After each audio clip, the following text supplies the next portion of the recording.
Dan pemirsa, inilah modus para bos BBM mempermainkan anggaran negara hingga 193,7 triliun rupiah.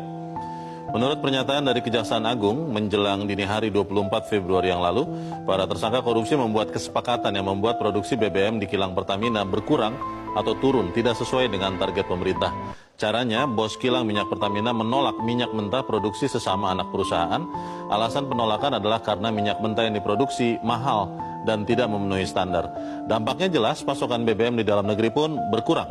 Setelah merekayasa situasi seolah Indonesia kekurangan BBM, aksi jahat mereka sukses memaksa pemerintah untuk membeli minyak atau mengimpor dari luar negeri. Impor BBM dengan kadar real octane number atau RON 90. Kejahatan para tersangka koruptor tidak berhenti hanya sampai di situ. Selanjutnya mereka bersekongkol mengoplos BBM dengan RON 90 seolah-olah menjadi BBM dengan RON 92. Dari semua akal bulus para tersangka korupsi inilah mereka sukses mengambil uang negara selama 5 tahun dari tahun 2018 hingga 2023 sebesar 193,7 triliun rupiah.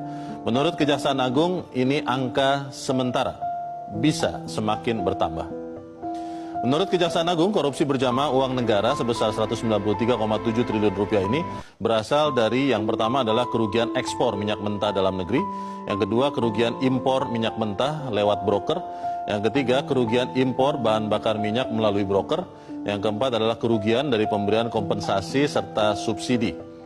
Dan pemirsa, inilah nama-nama tersangka korupsi tata kelola BBM. Yang pertama adalah Direktur Utama PT Pertamina Patra Niaga, inisialnya RS, Rifas Yahaan.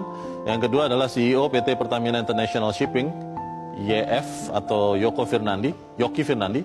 Yang ketiga adalah Direktur FPO PT Kilang Pertamina International, SDS, Sani Dinar Saifuddin. Keempat adalah VP FM PT Kilang Pertamina International, Agus Purwono, AP. Kemudian juga ada beneficial owner PT Navigator Katulistiwa, MKAR. Kemudian juga ada komisaris PT Navigator Katulistiwa, komisaris PT Navigator Katulistiwa adalah DW.